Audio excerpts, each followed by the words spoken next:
बिहार से इस वक्त सबसे बड़ी खबर निकलकर सामने आ रही है। पटना हाईकोर्ट ने मोकामा में हुए दुलारचंद यादव हत्याकांड मामले में अनंत सिंह को जमानत दे दी है। अब वे 4 महीने के बाद जेल से बाहर आने वाले हैं। हम न्यूज रूम में इसी पर हम चर्चा करेंगे। हमारे साथ बातचीत करने के लिए शैलेंद्र सर है। तो सर, 4 महीने के बाद अनंत सिंह अब जेल से बाहर आ रहे हैं, क्या कुछ हाईकोर्ट में दलीलें दी गई और अब जो बाहर आ रहे हैं, क्या कुछ बदलने वाला है बिहार में राजनीति में? देखिए, राजनीति में बदलाव तो निश्चित रूप से आएगा, क्योंकि सबसे ज़्यादा तो मुझे चर्चा इस बात की या हैरानी इस बात की हो रही है। जब पिछले दिनों अनंत सिंह राज्यसभा चुनाव के मतदान करने के लिए विधानसभा पहुंचे थे, यानी 16 मार्च को। और उस दिन ही उन्होंने कहा था जो जल्द ही हम जेल से जेल से बाहर बाहर निकलेंगे। निकलने वाले हैं। तो ये नहीं समझ में आ रहा है, जो क्या उनको पहले से ये अंदाज़ा था जो हाई कोर्ट उनके फेवर में जजमेंट देने वाला है, उन्हें बेल मिलने वाली है। आखिर किन कारणों के आधार पर या किन चीज़ों के आधार पर उन्हें जमानत मिली है, ये तो थोड़ी देर के बाद बेल ऑर्डर की प्रति सामने आएगी, या फिर उसमें क्या कुछ कोर्ट ने अपनी टिप्पणी में कहा, पटना हाई कोर्ट ने, वो देखना होगा। लेकिन इतना ये ज़रूर है, जो अब यदि अनंत सिंह बाहर आ रहे हैं, और ख़ासकर तब बाहर आ रहे हैं जब आप समझ सकते हैं, जो नीतीश कुमार बिहार की राजनीति को जिसे बिल्कुल। छोड़ के वो दिल्ली की राजनीति की ओर अग्रसर हो रहे हैं। और पिछले दिनों अनंत सिंह ने ये कहा भी था, जो ये मेरा अंतिम चुनाव है, ये मेरा अंतिम वोट है। बिहार में यदि अब नीतीश कुमार नहीं तो फिर हम भी मोकामा में हम नहीं।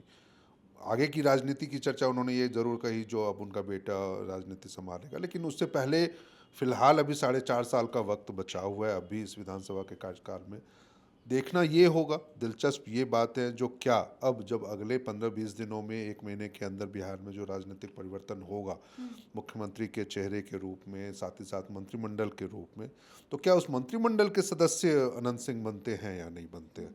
क्या ये एक मतलब कि मेरे इंटरेस्टिंग के हिसाब से तो ये एक ज़रूरी है अभी जो। आपने कहा कि जैसे कि उन्होंने कहा कि अगर सीएम बिहार की पॉलिटिक्स को छोड़ करके वो सेंट्रल पॉलिटिक्स में जा रहे हैं, तो हम भी राजनीति में आगे नहीं आएँगे, क्योंकि उन्होंने कहा था कि ये भी मेरा आखिरी चुनाव था। क्या वो अब जेल से बाहर आ रहे हैं, तो वो इस्तीफ़ा भी दे सकते हैं क्या? नहीं, इस्तीफ़ा देने की बात तो नहीं आ रही है, क्योंकि उन्होंने ये नहीं कहा था।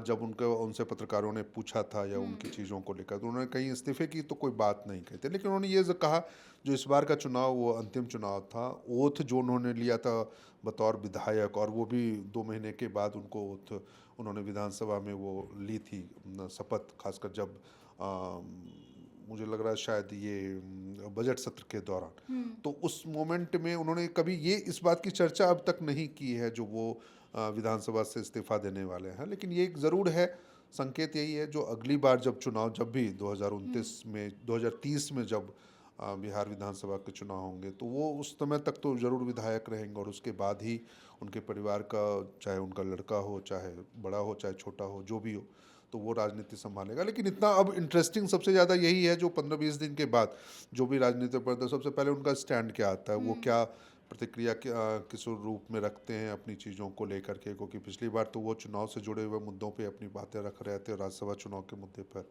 लेकिन इस बार ये है, जो अब राजनीति है बिहार की राजनीति को लेकर के, मुख्यमंत्री के चेहरे को लेकर के, या फिर बीजेपी जब राजनीति में, यहाँ के बिहार की राजनीति में यदि आगे बढ़ने की कदम है और मुख्यमंत्री उनका चेहरा होगा, तो उसको लेकर के अनंत सिंह क्या कहते हैं। तो ये तमाम चीज़ों को लेकर के बतौर प्रेस कॉन्फ्रेंस के रूप में, चाहे सामने बातें आती है, चाहे उनके प्रेस के सवालों की प्रतिक्रिया के रूप में सामने आती है, तो ये एक महत्वपूर्ण चीज़ है। लेकिन ये एक ज़रूर है, इंटरेस्टिंग ये अभी रहेगा एक बात, जो किन बिंदुओं के आधार पर उनको बेल मिली है, तो मुझे लगता है क्योंकि शायद दुलारचंद यादव की जब हत्या हुई थी 30 अक्टूबर को, उसके बाद आरोप लगे, 1 नवंबर को उनकी गिरफ्तारी गिरफ्तारी हुई भी थी। हुई थी, बिल्कुल।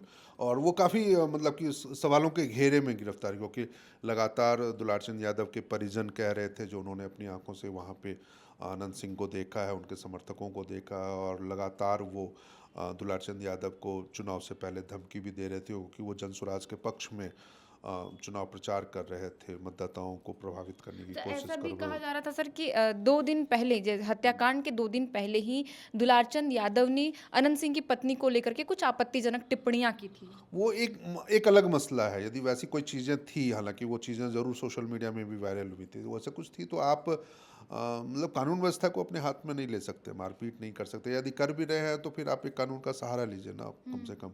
तो वो एक अलग मैटर है। लेकिन ये एक ज़रूर है, जो अब मतलब देखते हैं। अब जो भी आरोप अनंत सिंह पर लगे थे, क्योंकि अब हाईकोर्ट ने आदेश दे दिया, उनको जमानत मिल गई है, तो वो सारे आरोप खारिज हो गए हैं। जमानत नहीं, आरोप खारिज नहीं हुए अभी भी। क्या है, क्योंकि आप ठीक है 4 महीने से 4.5 महीने से आप जेल में थे, तो आपको जमानत मिल सकती है। एक चीज़ों मतलब कुछ कानूनी प्रक्रियाओं के तहत आप लगातार हैं। हो सकता है जिसमें चार्जशीट ना दाखिल की गई होगी, या फिर जो बिंदु रखने जिनके आधार पर आप उसका आप कह सकते हैं जो सुनवाई या ट्रायल शुरू कर सकते थे, वो चीज़ें अभी ट्रायल अभी तक शुरू नहीं हुई होगी।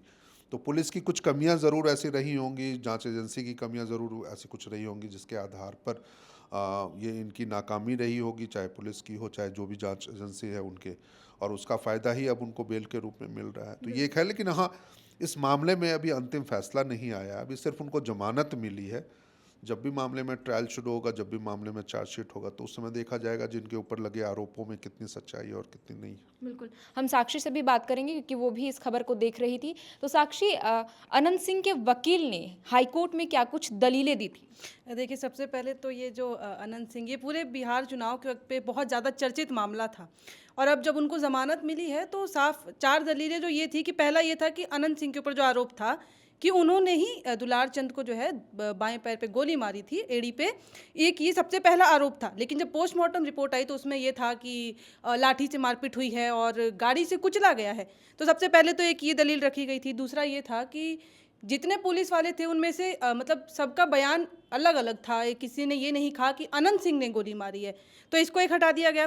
तीसरा, जिसके बिहाफ पे पुलिस में एफआईआर जब दर्ज कराई गई थी दुलार चंद यादव के पोते द्वारा, तो उसमें लाइन थी, स्टेटमेंट ये था कि दादाजी की जो है वो मौत हो गई है। जब वो घर पे कॉल करते जी, हैं। जो कि विपरीत था ना, कि उन्होंने कहा था कि हत्या के रूप में कि हत्या हुई है, लेकिन जब उन्होंने पहला इन्फॉर्मेशन दिया तो मौत हो गई ये कहा गया था।